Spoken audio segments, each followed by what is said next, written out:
대한민국의 청년들에게 최대의 이슈인 건설업 일자리를 찾자라는 주제로 대한건설협회는 지난 8월 22일에 2019 건설인재 일자리 박람회를 개최했습니다. 이날 대기업을 비롯하여 우수한 중견업체들까지 자리를 함께하여 우수한 인재를 찾고자 하는 열정이 박람회를 가득 메웠습니다. 모처럼 진행된 건설인재 일자리 박람회에서 주택도시보증공사가 준비한 취업 보객이 지금 바로 만나보시죠. 저희 주택도시보증공사는 일단 크게 이제 보증 업무랑 이제 기금 업무로 나눠져 있는데, 그래서 이제 보증 업무와 이제 기금 업무를 통해서 이제 주거복지 증진과 도시재생 활성화를 통해서 이제 국민들의 이제 삶의 질 향상을 목적으로 하고 있습니다. 인재상 같은 경우에는 저희가 이제 홈페이지에는 그 전문성과 열정을 가진 인재, 청렴하고 신뢰받는 인재, 혁신하고 성장하는 인재 이렇게 세 개 나와 있는데 좀 약간 다소 형식적이고 제가 생각하기로는 좀 책임감 있고 이런 사람들 되게 좋아하거든요. 그래서 물론 이제 자기소개서 쓰실 때 인재상에 최대한 맞춰서 쓰는 것도 중요하다고 생각하는데, 그 인재상에만 맞춰가지고 거기만 몰입을 하시지 마시고 자기 말로 잘 풀어서 이제 자기소개서를 쓰시는 게 좋을 거라고 생각합니다. 그래서 서류 심사는 저희가 족보라서 상관이 없는데 1차 면접이랑 2차 면접에서 생각보다 자기소개서 기반 질문이 많이 나오거든요. 그래서 자기소개서를 좀 약간 좀 신경 쓰셔서 적어주시는 게 좋고, 나중에 면접 준비하실 때도 자기소개서를 좀 완벽하게 이해를 하고 거기서 더 나아가서 준비를 하시는 게 좋을 거라고 생각이 듭니다. 저희 첫 번째로는 이제 서류 평가, 두 번째는 이제 NCS와 이제 전공 필기 시험, 세 번째로는 이제 1차 면접인데 1차 면접에서는 심층 면접, 즉 이제 직무 면접이라고 하죠. 직무 면접이랑 PT 면접, 그리고 토의 면접이 있습니다.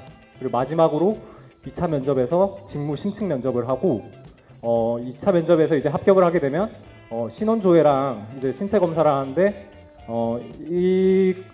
이제 신원조회랑 신체 검사 같은 경우는 좀 형식적으로 진행되는 거라서 최근 3년 동안 여기서 이제 탈락하신 분들은 한 분도 안 계시거든요. 걱정 없이 이제 최종 합격으로 나아갈 수 있는 단계라고 보시면 됩니다. 그래서 첫 번째 서류 전형을 보시면 원래 기존에는 저희가 영어 공인 성적을 보지 않았었는데 이번에 새로 이제 추가가 되었거든요. 그래서 지금 현재 기준으로는 이제 토익을 대표적으로 말하면 지금 700점을 이제 받을 예정이거든요. 그래가지고 토익이나 이제 다른 탭스, 토플, IBT 같은 경우에는 이제 그 성적을 마련해 줘야 되는데, 이거 같은 경우에는 이제 세부적인 점수는 알리오에 공시가 되어 있기 때문에 거기서 확인하시면 됩니다. 그리고 두 번째로는 이제 자기소개서, 이제 서류 전형에서는 자기소개서는 이제 적부로 이루어집니다. 그래서 불성실하게 기재한 경우, 공란이라든지 50점 미만 작성, 두 항목 이상 동일 기재, 똑같이 작성하는 경우 말하는 거죠. 그리고 이제 질문과 무관한 내용을 작성하는 등, 그리고 동일 문장이 이제 반복된다든지. 그리고 두 번째로는 필기 전형인데 일단 기본적으로 NCS는 그대로 유지를 할 거라고 보입니다. 그리고 이제 전공 필기 같은 경우에는 일단 여기 적혀 있는 대로 채용 기본 계획에 따라서 이제 경제, 경영, 법학, 건축, 전산 등 직무 분야를 고려해서 실시할 거고, 오늘 건설인재 박람회라서 이제 건축 분야 같은 경우에는 건축기사 5과목 이제 기준 수준으로 나오고 대졸 수준의 건축 개론 수준에서 나온다고 합니다. 전공 필기를 통과를 하면 이제 면접을 보게 되죠. 저희 면접 같은 경우에는 1차 면접에서 이제 직무 면접이랑 PT 면접, 토의 면접 크게 3개로 나눠져 있는데요.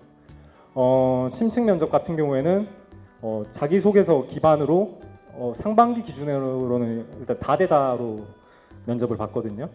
그래서 예를 들어서 문제가 이제 본인의 수학행이 무엇인지 설명을 하고 공사와 연결을 시켜보아라, 이런 것들도 있고, 대표적으로 또 보증과 보험의 차이에 대해서 설명을 해보아라, 이런 식으로 나올 수도 있고, 경쟁사와 비교를 해보아라, 이런 식으로 나올 수도 있습니다. 그리고 이제 자기소개서 기반으로 질문도 몇 가지 나옵니다.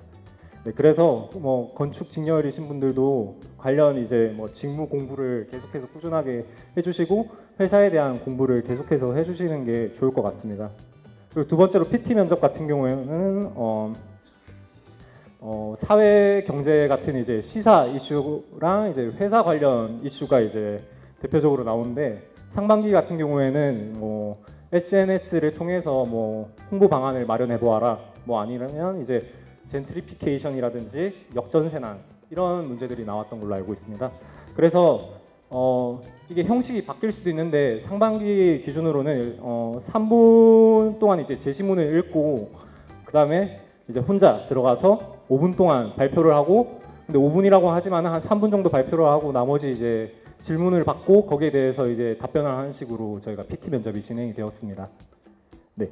그리고 마지막으로 토의 면접이 있는데 이게 좀 토론이랑 좀 차이가 나는 게 토론 같은 경우에는 찬성이랑 반대를 나누어 가지고 이제 얘기를 하고 그 답이 도출이 되었는데 토의 면접 같은 경우에는 이제 답이 정해져 있지 않았습니다. 그 예를 들어서 이제 포상심의위원회에서 이제 뭐 A 사람, B 사람, C 사람을 놔두고 어떤 사람을 이제 추천을 해야 되겠느냐라든지 이렇게 제시문을 두고 나서 이제 그 대안을 선택을 하면 거기에 대해서 이제 근거를 마련을 해야 되고 하여튼 그 이제 같은 조로 들어가는 한 5명, 6명 정도 되었던 걸로 기억하고 4명으로 기억을 하고 있는데 거기서 이제 얘기를 한 20분 정도 나눴던 걸로 기억을 하고 있습니다.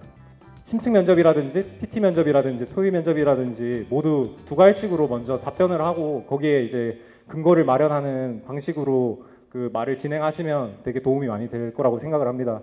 그리고 무엇보다도 좀 자신감을 갖고 면접에 임해 주시는 게 중요하다고 생각을 합니다. 그리고 임원 면접 같은 경우에는 이제 1차 면접에서 통과하고 마지막으로 임원 면접을 치르게 되는데 임원 면접도 솔직히 1차 면접이랑 크게 다를 게 없다고 생각을 합니다. 결국 1차 면접에서 공부를 했다면 이제 직무라든지 사회 경제 이슈라든지 뭐 이런 것들을 다 공부했으면 자연스럽게 임원 면접은 자신감 있게 참여를 할 수 있다고 생각을 합니다. 그러면 저는 이만 여기까지 하고 네. 박수 한번 보내주시기 바랍니다.